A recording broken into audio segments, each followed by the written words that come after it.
G'day, Simon here with another video talking Formula One ahead of the Barcelona Spanish Grand Prix. It's a track that everybody knows, so they'll all be very familiar with the track, so the drivers will be clued in. Cars, wow, this is the big one. So this is where we're going to first find out how the flexi wing rule change is going to affect the pecking order.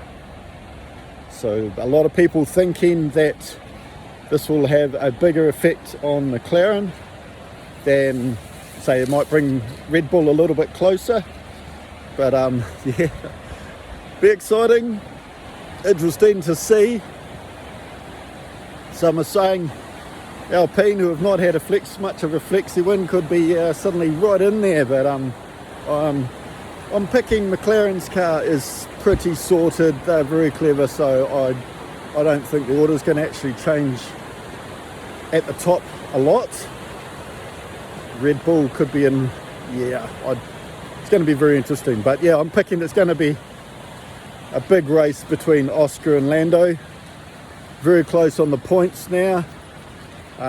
Each driver will be looking to try and cement their place at the top and put a bit of a push on over the other driver. So I think the fight between the two McLaren boys is going to be really, really interesting. So the rest of the pack, Max will still be there. I think he still will be. Been driving outstanding this season. I think the best of the rest will probably be more the Mercedes actually. I think they will be very close, probably a little bit ahead of the Ferraris. And then after that top four, well, it's gonna be an interesting watch to see how this develops this weekend. RB, they'll be close to being, I think, the best of the rest, but probably behind Williams. They have got quite a sorted car. The drivers have both been driving outstanding. So I think the Williams will probably still be right there.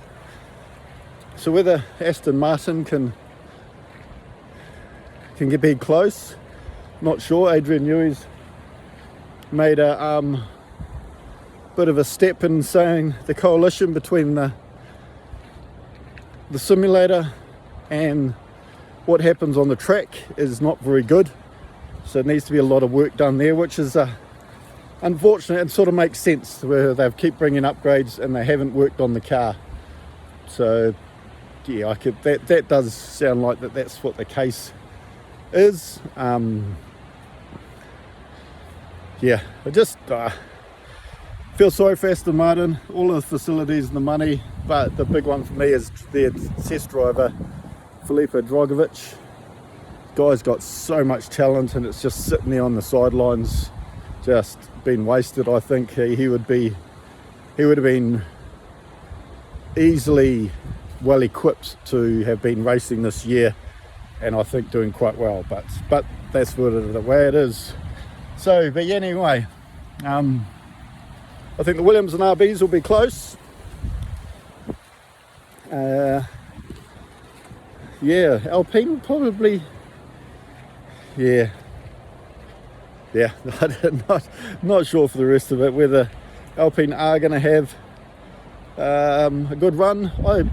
The Haas could be quite a good one too. That would be an interesting one to watch. That car seems to work a bit better in the higher speeds, so we'll see whether that can equate over, whether they get points. It's going to be harder. It's going to get harder and harder for a couple of these bottom teams to get points as the other teams get a bit sorted, but they could, a little bit of stuff happens, stuff goes wrong, well then it could open a chance for them. But yeah, we will see. In the Kick Sauber at the back, picking they'll probably still be at the back. Whether they're going to start seeing anything moving forward this season, I'm not sure, but it's looking harder and harder for them to make a big jump next year with Audi. So whether whether they can improve enough this year to move up a little bit, but a lot of work needed. So yeah, my picks are two McLaren boys fighting it out with probably George Russell. Well, you never know, Kimi Antonelli. This is a track that they all know so well, so he would be quite familiar with this track, so this could be a good one for Mercedes. Yeah, so let me know your thoughts. Should be a good race, can't wait.